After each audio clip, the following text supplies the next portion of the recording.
Engineer সেরা নাকি medical সেরা, এই তর্কের মাধ্যমে যুক্তি দিতে আমরা মঞ্চে আমন্ত্রণ করছি একটি রম্য বিতর্কের দলকে। আসসালামু আলাইকুম ভাই ও বোনেরা, আজ অত্যন্ত দুঃখ ভরাক্রান্ত মন নিয়ে আপনাদের সামনে হাজির হয়েছি।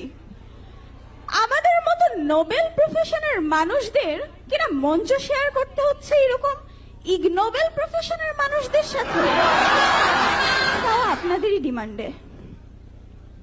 আমরা ডাক্তার, সমাজের সবচেয়ে উঁচু পেশা। এ পেশায় রয়েছে শ্রদ্ধা, রয়েছে ভালোবাসা, রয়েছে সম্মান, আর কি আছে বলুন তো? টাকা।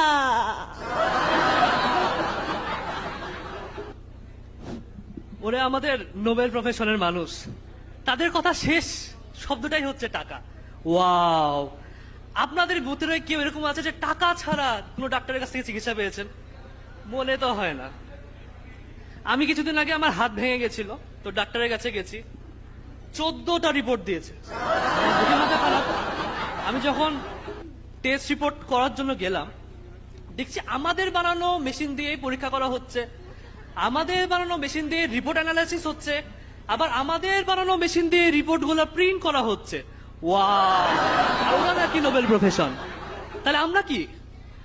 আর তারপরে যখন ওষুধ লেখার পালাটা আসলো, ওরে আল্লাহ, ডাক্তারের হাতের লেখা সেটা তো আর নাই বলি। দেখলেন তো আমরা কত মহান। আমরা ডাক্তার, নিজেদের কর্মসংস্থান তৈরি করেই রেখেছি, সাথে যে ইনাদেরও কর্মসংস্থান তৈরি করে দিচ্ছি। এই যে সিএসসি তে পড়েন, আপনার চাকরি লাগলে আমার সাথে যোগাযোগ করুন। আমার চেম্বারের বাইরে একটা করে কম্পিউটার রাখাই থাকে, তোমার নাম্বারটা লিখে রাখুন। আর হ্যাঁ, ধন্যবাদ জানাতে হবে না, আমি এমনি উদার। ও ইমোশনাল ড্যামেজ। আমাদের কর্মসংস্থান, আপারা আমাদের কর্মসংস্থানের কথা বলছেন, অথচ আপাদের মাথার উপর ছাদ, তাদের আলিশান বাড়ি গাড়ি সব কাদের তৈরি? আমাদের আমাদের ইঞ্জিনিয়ারদের। আর বলুন তো, ইঞ্জিনিয়াররা না থাকলে কি হইতো?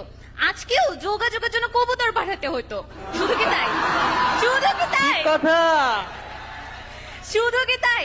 এখনো ঘোড়ার গাড়ি আর গরুর গাড়ি ইউজ করা লাগতো, আর বাইরের দেশে যাওয়া লাগতো না, প্রতিবেশী হতো ঘোড়া স্থান। আর শেষ কথা নাই বলি, আপাদের হাতে মোমবাতি আর হারিকেন কি যে সুন্দর মানাতো না। তাই আমরা বলি, ইঞ্জিনিয়াররা না থাকলে কি না হতো। আমরা ইঞ্জিনিয়াররা নিজেদের সমস্যার সমাধান তো করি, আপনাদের জীবন যাতে সুন্দর, সহজ এবং দ্রুত হয় তার ব্যবস্থাটাও করি। এই যে আমাদের ফোনে দেখতে পাচ্ছেন, আমার হাতে কি মোবাইল ফোন, এইটা ছাড়া কি জীবন চলে? একদমই না। আর তাছাড়াও আজকে আরএ ফিজিক্সের এত সুন্দর অনুষ্ঠান, এত লাইভ